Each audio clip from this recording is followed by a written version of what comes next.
বিদ্যুতের লোডশেডিং সারা দেশেই হচ্ছে।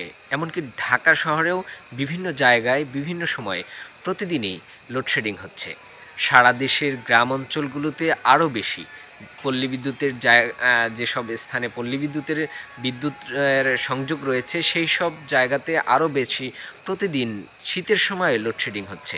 কেন এই লোডশেডিং সেটি আমরা জেনে আসি। এটি সন্ধ্যাবেলা লোডশেডিংয়ের সময়ের ছবি নেয়া। সারা দেশে এই সন্ধ্যাবেলায় বেশিরভাগ লোডশেডিং হয়।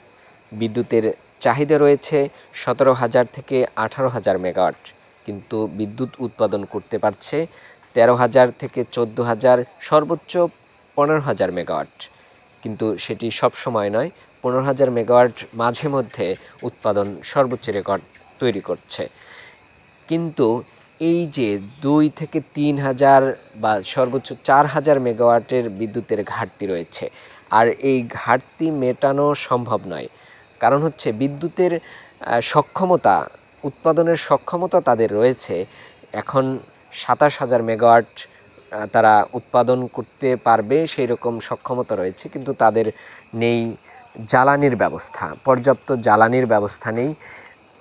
গ্যাসের সংকট রয়েছে, তেলের সংকট রয়েছে, তারপর অন্যান্য যে ফার্নেস অয়েল দিয়ে তারা বিদ্যুৎ উৎপাদন করছে সেই জায়গাতেও তাদের ঘাটতি রয়েছে, এবং বিদ্যুৎ যে আমদানি করছে সেখানেও তারা অর্থের অভাবে এই আমদানিও করতে বাধাগ্রস্ত হচ্ছে। এবং গ্যাস উৎপাদন করছে যারা, সেই গ্যাস যারা বিদ্যুতের সংযোগ দিচ্ছে গ্যাসের মাধ্যমে, তাদের কাছেও তাদের সরকারের কাছে বা বিদ্যুৎ বিভাগের কাছে বকেয়া রয়েছে। সে কারণে অনেক বিদ্যুৎ স্টেশন বন্ধ হওয়ার উপক্রম রয়েছে, কেননা তাদের চুক্তি রয়েছে যে যেই পরিমাণ 3 মাস বা 4 মাস বা 5 মাস তাদের বিদ্যুতের বিল বকেয়া থাকলে তারা বিদ্যুৎ জ্বালানি দিবে না।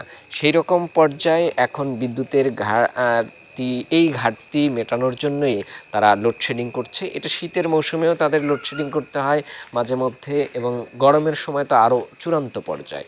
এখন একটু ওয়েদার ভালো আছে, সে কারণেও তাদের এই বিদ্যুতের লোডশেডিং করতে হচ্ছে। দেখতেই পাচ্ছেন যে বিদ্যুৎ নেই এই সময়ে। আর বিভিন্ন সময়ে তারা বলছে যে তাদের টেকনিক্যাল সমস্যা রয়েছে, সেই সমস্যার কারণে তাদের বিদ্যুতের লোড দিতে হচ্ছে। কিন্তু অনেকটা সময় বিদ্যুৎ বিভাগ তারা এই স্বীকার করতে চায় না যে তাদের লোডশেডিং করতে হচ্ছে। কিন্তু আমরা হিসাব নিকাশ করে দেখেছি তাদের 2 থেকে 3,000 মেগাওয়াট তাদের বিদ্যুতের ঘাটতি রয়েছে।